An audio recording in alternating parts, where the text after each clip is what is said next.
मराठी भाषेला अखेर अभिजात भाषेचा दर्जा जाहीर करण्यात आला। याबाबतचा शासन आदेश जारी करण्यात आलाय। केंद्रीय सांस्कृतिक मंत्री गजेंद्र शेखावत यांच्याकडून राज्याचे उद्योग मंत्री उदय सामंत यांच्याकडे सुपूर्द करण्यात आलाय। विधानसभा निवडणुकीपूर्वी मराठी भाषेला अभिजात दर्जा देणार असल्याची घोषणा करण्यात आली होती। मात्र शासन आदेश न काढल्याने विरोधकांनी जोरदार टीका केली होती। पूर्वीचं एकनाथ शिंदे साहेबांच्या नेतृत्वाखालचं सरकार असेल किंवा आताचं विद्यमान महायुतीचं देवेंद्रजींच्या नेतृत्वाखालचं सरकार असेल, या सगळ्यांच्याच इच्छेपोटी हा अभिजात दर्जा माननीय नरेंद्र मोदी साहेबांनी महाराष्ट्राच्या जनतेला दिला। त्याबद्दल पुन्हा एकदा त्यांना मनापासून धन्यवाद।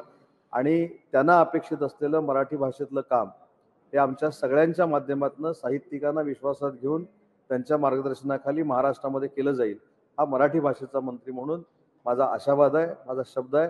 आणि म्हणून आपल्याला देखील मी विनंती करतो की 31 जानेवारी, 1 फेब्रुवारी आणि 2 फेब्रुवारी अभिजात भाषेचा दर्जा मिळाल्यानंतरचं मराठी भाषेचं पहिलं विश्व संमेलन हे पुण्यामध्ये होतंय। त्याला आपण देखील सगळ्यांनी उपस्थित राहावं ही मी आपल्याला विनंती करतो। मराठी भाषेला अभिजात भाषेचा दर्जा देण्याचा एक जाहीर जी.आर. निघालेला आहे।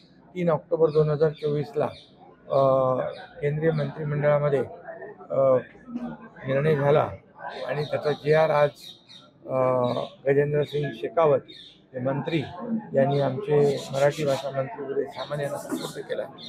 खरं म्हणजे मी यासाठी तमाम महाराष्ट्रातल्या जनतेच्या वतीने, महाराष्ट्र शासनाच्या वतीने आदरणीय प्रधानमंत्री नरेंद्र मोदीजी, गृहमंत्री अमित शाह साहेब आणि संबंधित मंत्री गजेंद्र शेखावत यांचं मनापासून अभिनंदन करतो, त्यांना धन्यवाद देतो। मराठीला अभिजात दर्जा देण्याकरता भाषेचा ज्या पद्धतीने त्यांनी भावना व्यक्त केल्या होत्या त्या भावनाचा आदर केला पाहिजे।